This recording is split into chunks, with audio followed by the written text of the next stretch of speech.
নমস্কার বন্ধুরা, আশা করি আপনারা সবাই সুস্থ আছেন, ভালো আছেন।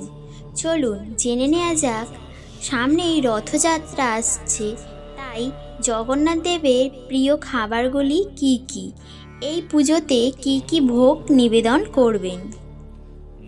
পুরীর মন্দিরে তো বটেই, ইস্কন, মহেশ সহ যেসব জায়গায় রথযাত্রা পালন করা হয়, সমস্ত 56 পদ ভোগ অর্পণ করা হয় জগন্নাথের উদ্দেশ্যে। ভোগে কি কি খাবার থাকে তা নিয়ে কৌতূহলেই শেষ নেই। রইল তেমন কয়েকটি খাবারের কথা। রথের দিন জগন্নাথের আরাধনায় মেতে উঠবে বাঙালি। রথের রশিতে টান দিয়ে এই রথযাত্রা উদযাপন শুরু হবে। বাংলায় রথযাত্রার ইতিহাস প্রাচীন। বহু যুগ আগে থেকেই জগন্নাথের মাহাত্ম্যকে কেন্দ্র করে এমন সাংস্কৃতিক উদযাপন হয়ে আসছে। শ্রী চৈতন্যের সময় থেকেই বাঙালির সঙ্গে রথের যোগাযোগ আরও গাঢ় হয়েছে।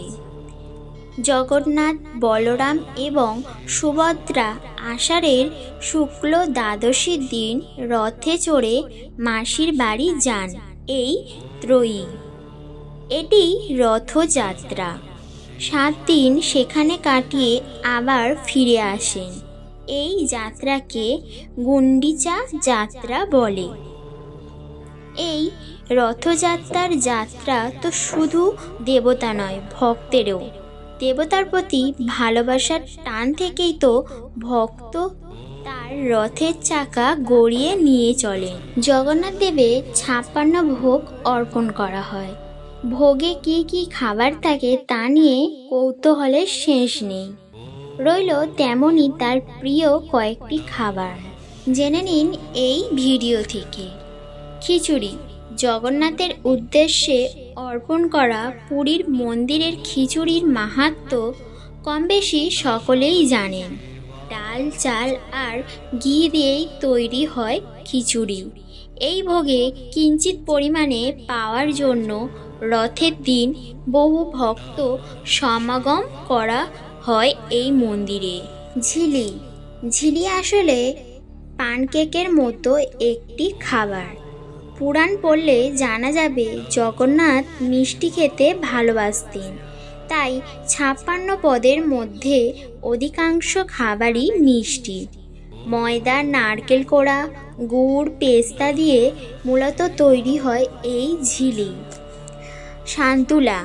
আলু, বেগুন, পেঁপে, সজনে ডাঁটা, টমেটো দিয়ে তৈরি হয় এই নিরামিষ তরকারি। খিচুড়ির সঙ্গে নন, আলাদা পদ হিসেবে ভোগের তালিকায় থাকে এই খাবার।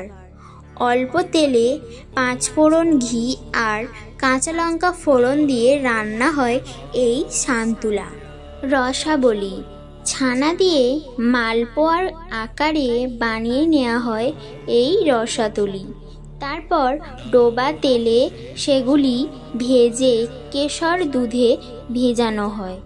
নরম হয়ে গেলে ওপর থেকে পেস্তা, কাজু, কিশমিশ ছড়িয়ে দিলেই তৈরি রসাবলি। মালপোয়া।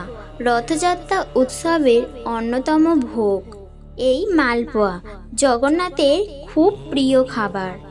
খোয়া, ক্ষীর, দুধ, ময়দা, পেস্তার গুঁড়ো দিয়ে জগন্নাথের জন্য বানানো হয় মালপোয়া। রথযাত্রার দিনে একেবারে সকালের ভোগে থাকে এই মালপোয়া।